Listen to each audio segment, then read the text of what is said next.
जय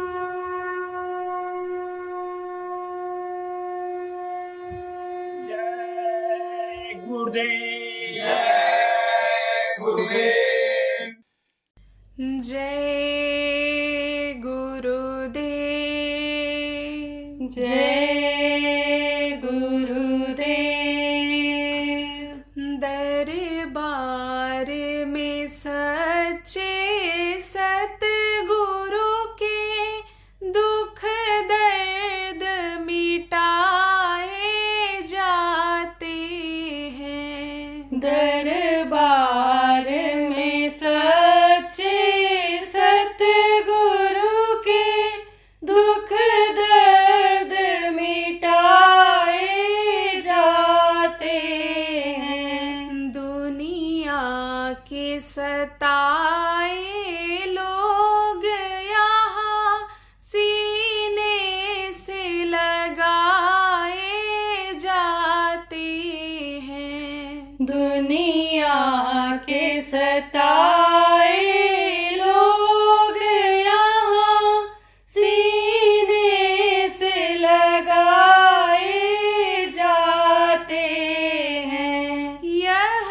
महफिल है मस्तानों की, हर शख्स यहाँ पर मतवाला।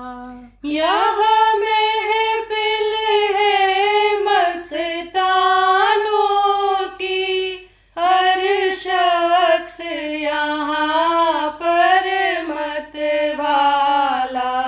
भर भर कर जाम इबादत के यहाँ सबको पिलाए जाते हैं। भर भर कर जाम इबादत के यहाँ सबको पिलाए जाते हैं।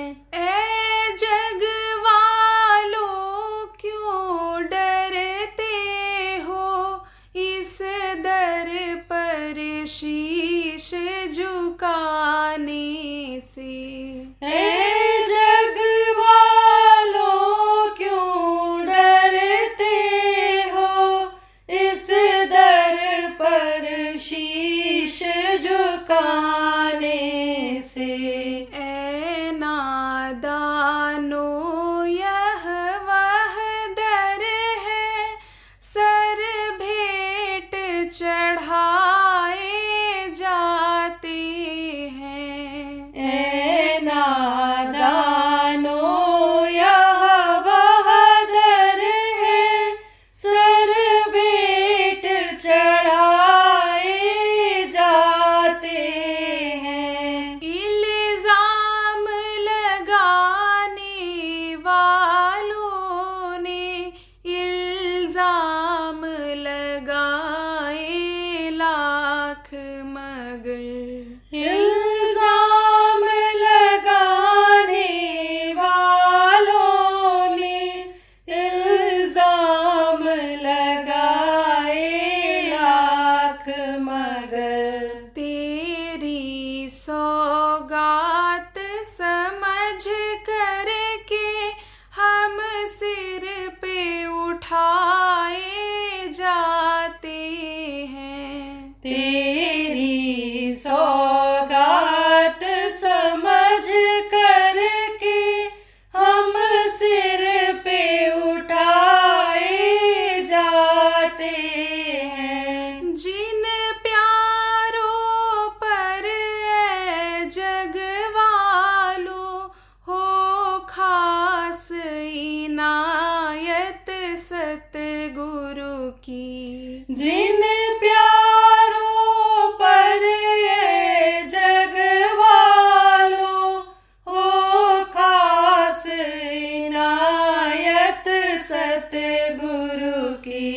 उनको ही संदेशा आता है और वो ही बुलाए जाते हैं। उनको ही संदेशा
जब गुरु महाराज आए, ये जिनकी तस्वीर लगी हुई है, तब इन्होंने जय गुरुदेव नाम को जगाया। तो नाम जब जगाया जाता है और उसका प्रचार कम होता है, तब जल्दी लोगों को विश्वास नहीं होता है। लेकिन अगर ये कह दिया जाए कि इसमें ताकत है प्रभु की, आजमाइश करके देखो, और आजमाइश करके कोई देख लेता है तो विश्वास हो जाता है। आपको और उदाहरण देकर समझा दें। धनिया, मिर्ची, आप ये समझो कोई भी चीज़ हो, साबुन हो, पाउडर हो, जब उसका इजहार लोग करते हैं, मार्केट में भेजते हैं, तो छोटी छोटी पुड़िया दे देते हैं। और व्यापारी के यहाँ जब खरीदने जाओ हल्दी मिर्चा और ये सब, तो जो मांगोगे वो देगा, लेकिन एक पुड़िया उसके साथ ये भी पकड़ा देता है कि ले जाओ, इसको डाल के देखना, और उसका स्वाद बढ़िया मिला तब आदमी वही खरीदता है। ऐसे ही गुरु महाराज ने कहा परीक्षा लेकर देखो। जय गुरुदेव नाम प्रभु का नाम है, जगाया हुआ नाम है। खूब परीक्षा लिया लोगों ने और परीक्षा में खरा उतरा। आज बताने का समय नहीं है कैसे किन लोगों ने किस तरह की परीक्षा ली। बहुत से लोगों को मौत के समय दर्द खत्म कर दिया जय गुरुदेव नाम। डूबते हुए को बचाया। आप ये समझो प्रेमियों, यानी जो काम नहीं बनता था, विश्वास के साथ जो बोले बनने लग गया। मानसिक शांति मिली लोगों को, धन पुत्र परिवार में लाभ मिला। आप ये समझो प्रेमियों, तकलीफें बहुत से लोगों की दूर होने लग गई। कब? जब जय गुरुदेव नाम की ध्वनि सुबह शाम बताने के बाद बोलने लग गए। तो आप जितने भी तकलीफ वाले हो, आप सुन लो। एक एक को बताने का न तो समय मिलेगा और न एक एक आदमी सब लोग पूछ करके और आप समझ करके कर पाओगे। इसलिए आप अब इन बातों को समझो, चाहे नए हो चाहे पुराने हो, कि आप लोग जय गुरुदेव नाम की ध्वनि अपने अपने घरों में बोलना शुरू कर दो। 1 घंटे लगातार सुबह और शाम परिवार को बैठा करके और जय गुरुदेव नाम की ध्वनि बोलो। देखो ये जितने भी जानवर हैं जो मर रहे हैं या जो काटे जा रहे हैं, मारे जा रहे हैं, ये किस में जा रहे हैं मालूम है? प्रेत योनियों में जा रहे हैं। तो प्रेत बहुत हो गए, तो जहाँ देखते हैं खाने को मिल जाता है या कोई सुंदर शरीर है या कुछ है, वो सवार हो जाते हैं और परेशान करते रहते हैं। लेकिन यह आवाज़ उनको बर्दाश्त नहीं होती। कौन सी? जय गुरुदेव नाम की। देखो कहते हैं जहाँ काम तहाँ नाम नहीं, और जहाँ नाम नहीं काम, दोनों ये नहीं इकट्ठा रह सकते। जैसे कहा गया सूरज और चंद्रमा ये दोनों इकट्ठा नहीं रह सकते, धरती और आसमान ये दोनों इकट्ठा नहीं रह सकते हैं। एक साथ जैसे कहते हैं गाल भी फुला लो, ठट्ठा के भी हंसो, तो दोनों काम एक साथ नहीं हो सकता। तो ये जो जय गुरुदेव नाम है, ये दयाल का नाम है। जब उनके कानों में पड़ता है तो छोड़ छोड़ के बकते हैं, रोते हैं, चिल्लाते हैं। ये भी कहते हैं ये नाम ना बोलो, ये भी नाम कहते हैं ये ना बोलो, मैं नहीं बोलूँगा, ऐसा भी बोलते हैं। तो आप ये समझो, लेकिन जब बोलने ही लग जाओगे तो छोड़ छोड़ करके भागेंगे। तकलीफ़ों में आराम मिलने लग जाएगा, तकलीफ़ों में आराम मिलेगा आपको। आप ये समझो प्रेमियों, बिगड़े काम बनने में भी आसानी रहेगी। आप ये समझो, ये जो लड़ाई झगड़ा कुछ कुछ होता है, खूब होता है, इसी में मैं बता दूँ 10-20-50 लोगों रोज़ झगड़ा होता है, रोज़ झगड़ा होता है किसी किसी के घर में। इसमें भी राहत मिल जाएगी। आपको किसी भी तरह की कोई समस्या हो तो आप जय गुरुदेव नाम की ध्वनि बोलो। और आज जो नाम दान दूंगा, 5 नाम बताऊंगा, इसका सुमिरन ध्यान भजन सीख करके और करो। और मान लो किसी को बहुत तकलीफ है, सुबह बताया है, आप समझो पर्ची प्रेमियों ने दिया होगा, उसको आप समझ लो और उसको करना। आपको पर्ची जिनको नहीं मिली है, विश्वास नहीं हो रहा है, पूछ लेना, टाइम मिलेगा तो, या लिख कर चिट्ठी दे देना, तो आपको बता भी दिया जाएगा। ऐसी बात नहीं है, लेकिन मुख्य चीज़ यह है कि जो बताया जाए उसको करो। करते नहीं, 2 दिन 4 दिन से नहीं होता है। मर्ज पूछो कितना दिन का है, तो कहते हैं 8-10 साल का है। कोई कहता है 3 साल 2 साल का है, तो 2 दिन में ठीक होगा? कि 8-10 साल में होगा? 8-10 साल का मर्द और 2 दिन दवा खाने से ठीक होगा? अरे 8 साल का मर्द 4 ही साल इंतजार कर लो, 2 ही साल देख लो करके, और न ठीक हो तब मानो आप। लेकिन जब कुछ करोगे नहीं और बस दया करो दया करो दया करो, लड़के को दिखाते हो कि इस पर दया कर दो दया कर दो, ऐसे नहीं होता। तकलीफ किसने पैदा किया, कहाँ से पैदा हुई? अब आप वो समझो कि आपके द्वारा ही हुई, बच्चे के द्वारा ही हुई, तो जब उसका उपाय करोगे तभी तो ठीक होगा। अब डॉक्टर से कहो वैद्य से, वैद्य दया कर दो, दवा उनकी न खाओ, तो रोग जाएगा? ऐसे ही आप समझ लो, विश्वास के साथ जब कुछ दिन तक करोगे, जो बताया जाता है, समझ नहीं पाते हो, पूछते नहीं हो, आप ये समझो समझ के करते नहीं हो, कहा जाता है करते नहीं हो, कहाँ से ठीक होगा? इसलिए जो बताया जाए उसको करो भौतिक लाभ के लिए। और ध्यान भजन जब बनने लग जाता है तो चाहे भूत हों, चाहे प्रेत हों, चाहे ये बाधाएं हों, ये नज़दीक आती ही नहीं है। अंदर में जो समझो एक तरह से प्रकाश और रोशनी जो अंदर में पैदा होता है, उसके सामने की आंखें अंधी हो जाती हैं, नहीं आ सकते हैं उसके पास। लेकिन प्रकाश जब पैदा होगा तभी तो करोगे, तभी तो देखो ये जय गुरुदेव नाम की ध्वनि बोलना है और बोलवाना है। कैसे बोलोगे आपको बता देता हूँ, जो नए लोग आए हो। जय गुरुदेव जय गुरुदेव जय गुरुदेव जय जय गुरुदेव।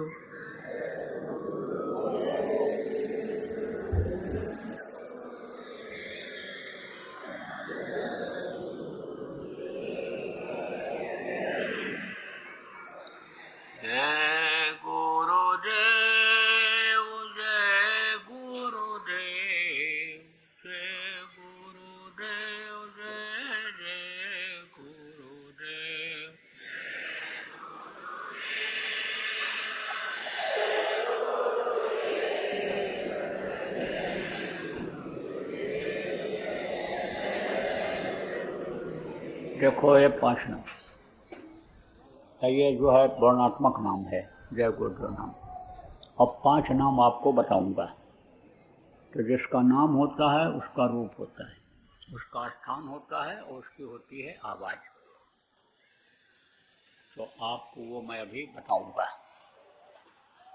जैसे आपका नाम है और आपका रूप ये चेहरा है, कहीं रहते हो आपका स्थान है, और आप जो बोलते हो आवाज़ है।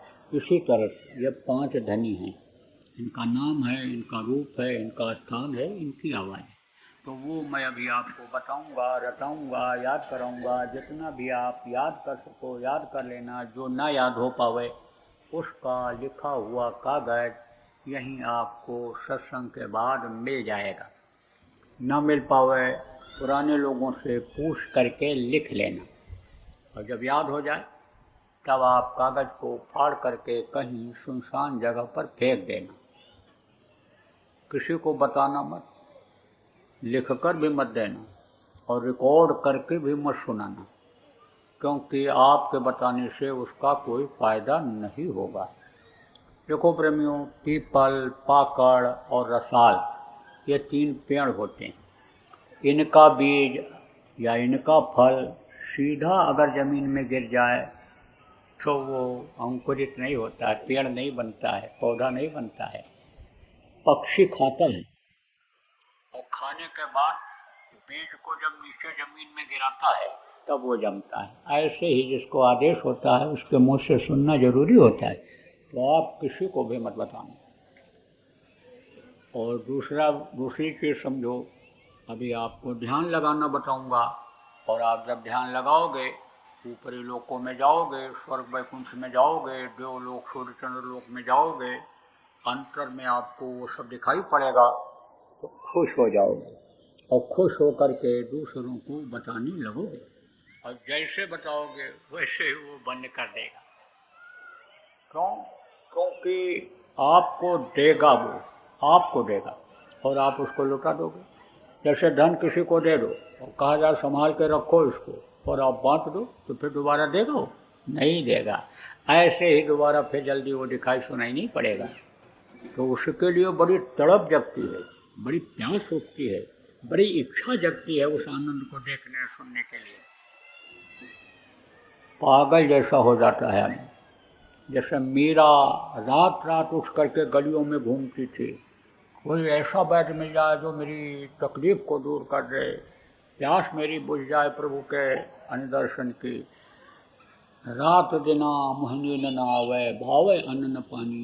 रात दिन यानी समझो नींद नहीं आती थी उसको। जब रेल कट जाती थी, दर्शन होना अंतर में बंद हो जाता था। तो बताना मत किसी को कुछ भी दिखाई पड़े या कुछ भी सुनाई पड़े, और अगर कोशिश करोगे तो दिखाई भी पड़ेगा, सुनाई भी पड़ेगा। तो आप ये समझो कि 3 चीज और समझो आप, सुमिरन, ध्यान और भजन। सुमिरन किसको कहते हैं? माला जपने को। दूसरा है ध्यान, ध्यान किसको कहते हैं? आँख से देखने को। तीसरा है भजन, भजन किसको कहते हैं? कान से सुनने को। 3 चीज और समझो, 3 आँख, 3 कान और 3 नाक। 2 आँखें ये बाहर, जिसको चर्म चक्षु कहा गया। चमड़े की तो है ये, शरीर में चमड़ा ही चमड़ा है। तो समझो कि ये चर्म चक्षु है, इससे दुनिया की चीज़ें दिखाई पड़ती हैं। इसका जो रेंज है देखने का वो सीमित है, कुछ ही दूर तक देखा जा सकता है। एक अंदर में आँख है जीवात्मा, जो इन्हीं दोनों आँखों के बीच में बैठी हुई है। 5 महीना 10 दिन का बच्चा जब माँ के पेट में हो जाता है, ये बैठा दी जाती है, तो एक आँख उसमें है, उससे ऊपरी लोगों की चीज़ें दिखाई पड़ती हैं। माँ के पेट में वो आँख खुली रहती थी, तभी तो प्रभु से प्रार्थना करता था, अब प्रभु कृपा करो यही भांति, सब तज भजन करो दिन राति। तकलीफ में जब था, माँ के पेट में बच्चा बहुत तकलीफ में रहता है, उल्टा टंगा रहता है, माँ के पेट की अग्नि तपाती रहती है, बदबू माँ के पेट के टट्टी पेशाब की बराबर आती रहती, लेकिन प्रभु की झलक मिल जाती है। वहाँ खुली हुई थी। बाहर निकलते ही माया का पर्दा पड़ते ही बंद हो जाता है। शरीर से बुरे कर्म बनने लगते हैं तो पर्दा और मोटा हो जाता है, तो दिखने का कोई सवाल ही नहीं उठता। तो एक आँख अंदर जीवात्मा में है, तो 3 आँख हो गई।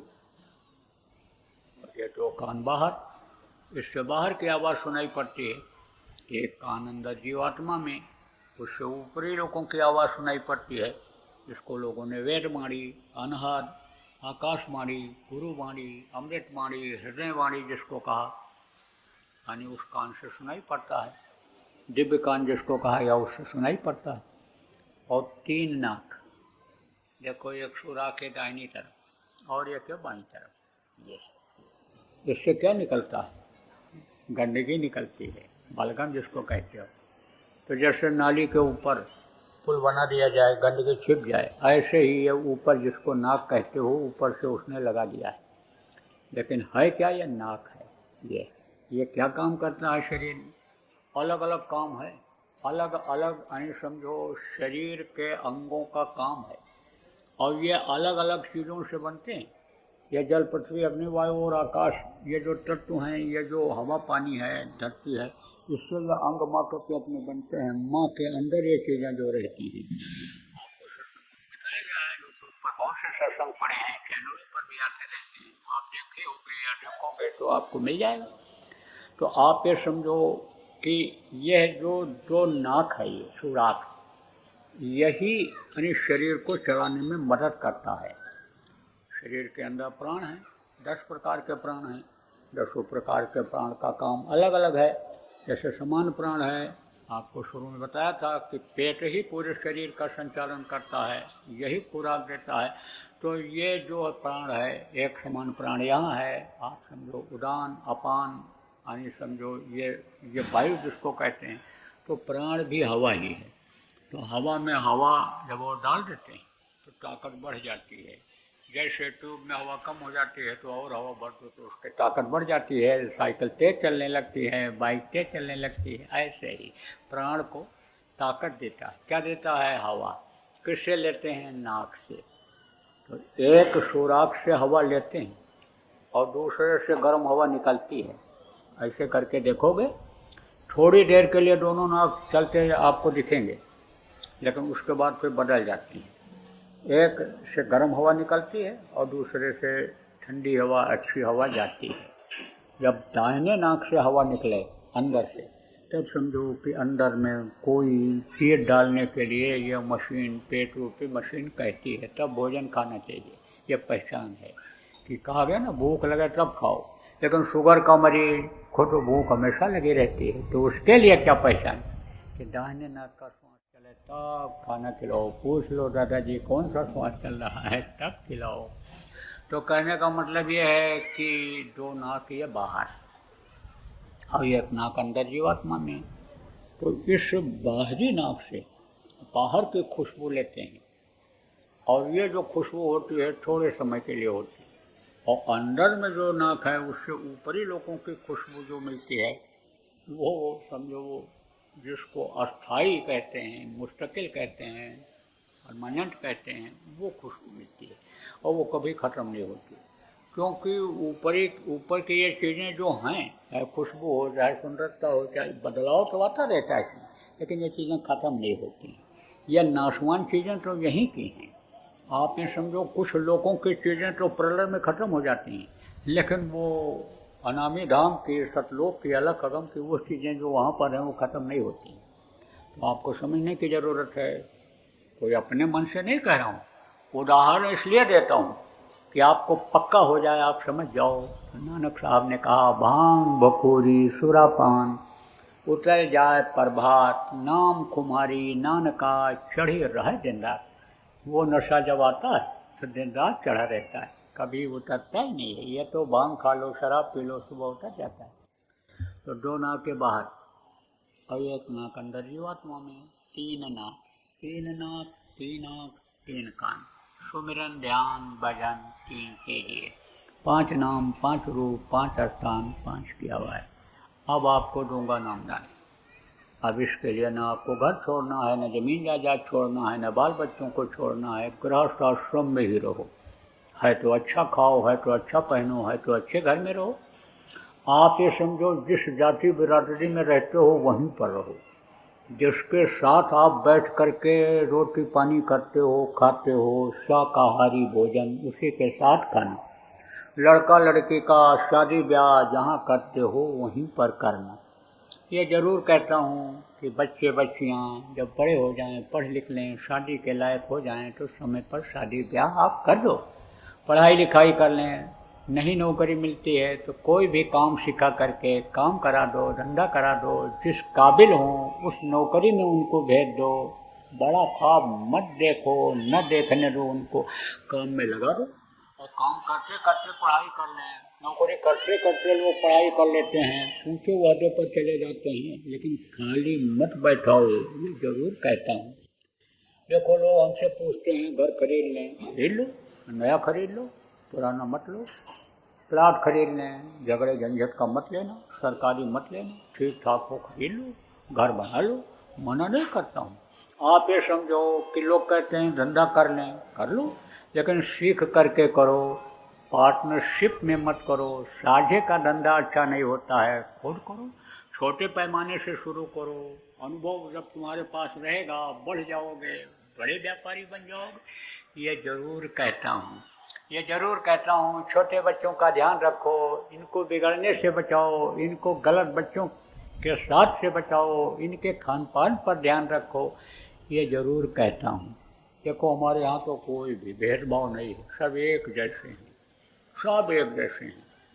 क्योंकि भगवान ने किसको बनाया? आदमी को बनाया, ना तो ये भाई बनाया यानी समझो, न भतीजा बनाया, ना आप ये समझो भतीजावाद बनाया, ना भाईवाद बनाया, ना जातिवाद बनाया, ना कौमवाद बनाया, ना भाषावाद बनाया, ना आतंकवाद बनाया। ये तो सब आदमी ने बना लिया। भगवान ने क्या बनाया? मानववाद बनाया, मानव धर्म बनाया। सबकी हड्डी एक जैसी, सबका खून एक जैसा, आँख कान सबके, टट्टी पेशाब का रास्ता सबके, और इस शरीर को चलाने वाली शक्ति सबके अंदर जो जीवात्मा है एक जैसी ही है। तो जो जीवात्माओं को देखता है वो ब्राह्मण, क्षत्रिय, वैश्य, शूद्र, हिंदू, मुसलमान, सिख, ईसाई और इन जो उपजातियाँ हैं, इन जातियों के चक्कर में नहीं पड़ता है। वो तो सिया राम मैं सब जग जानी, करो प्रणाम जो जुग पानी, सबके अंदर उस प्रभु की अंश जीवात्मा है। तो जो जीवात्मा को जानता है, देखता है, उसके अंदर भेदभाव नहीं होता। लेकिन अगर इस बात को कहा जाए कि आप भी लागू कर दो, तो भी घर में विरोध पैदा हो जाएगा, बिरादरी में विरोध पैदा हो जाएगा। लोग कहेंगे शादी ब्याह कहाँ करोगे, लोग भरमा देंगे आपको और छुड़वा देंगे संगत को। तो हम ये नहीं कहते हैं, हम तो कहते हैं भाई जैसे रहते हो वैसे ही रहो, लेकिन 22 घंटा समय आप अपने शरीर को दो, अपने धन दौलत इकट्ठा करने में, मान प्रतिष्ठा इकट्ठा करने में आप लगाओ। मेहनत की, ईमानदारी की कमाई करके आप धन को बढ़ाओ, कोई हम ये नहीं मना करते हैं आप, लेकिन 2 घंटा समय अपने आत्मा के लिए निकाल लो कि ये नरकों में न चली जाए, कीड़ा मकोड़ा, सांप हो जाए, बिच्छू के शरीर में न बंद हो जाए और आप फंस जाओ। ये जरूर कहता हूँ।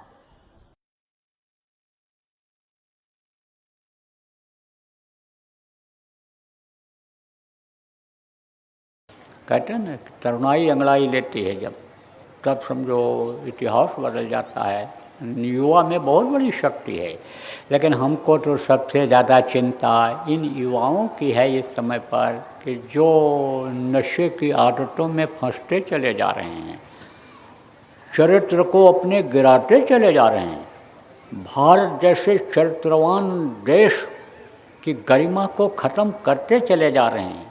ये बड़े चिंता का विषय है। आज के बच्चों और बच्चियों का चरित्र का गिरना देश के भविष्य के लिए ये एक तरह से गलत संदेश है। ये गलत समझो कि सूचक है, ये समझो कि विकास में बाधक है। इसलिए इन पर आप ध्यान रखो। छोटे बच्चों को ही आप अच्छी आदत सिखाओ, उनका ध्यान रखो। घर से जब निकलें कहाँ जा रहे हैं, क्या पढ़ रहे हैं। गलत बच्चों के साथ, बच्चियों के साथ में हमारी बच्चियां तो नहीं पढ़ रही हैं, इन चीज़ का ध्यान रखो। जिम्मेदारी महसूस करो। किसका? गृहस्थ आश्रम का, गृहस्थ धर्म का पालन करो। अगर आपने बच्चा बच्ची पैदा किया है तो थोड़ा सा समय उनके लिए भी निकालो। नहीं पढ़ा सकते हो तो कम से कम शाम को जब लौट करके आएँ तो पूछो तो क्या पढ़ा, क्या पढ़ाया मास्टर जी ने, होमवर्क क्या दिया है, थोड़ा सा ध्यान दो। और नहीं तो यही बच्चे जिनसे बहुत बड़ी बड़ी उम्मीदें आप करते हो, यही आपके लिए तकलीफ देह हो जाएंगे, यही आपके जान के खतरा पैदा कर देंगे। इसलिए इनका ध्यान रखो, ये ज़रूर कहता हूँ। जय गुरुदेव। सरकारी व गैर सरकारी अनुदान के लिए बिना सत्संगियों के सहयोग द्वारा जनहित के कार्यों में लगी हुई बाबा जय गुरुदेव धर्म विकास संस्था का मुख्यालय पिंगलेश्वर रेलवे स्टेशन के सामने मक्सी रोड, उज्जैन, मध्य प्रदेश में है। यहाँ पर सत्संग व नामदान का कार्यक्रम होता रहता है। अतः आप श्रोताओं से अनुरोध है कि बाबा उमाकांत जी महाराज के आश्रम उज्जैन एक बार परिवार सहित जरूर पधारिएगा। आपके सुझाव के लिए व्हाट्सएप नंबर 9575600700। जय गुरुदेव।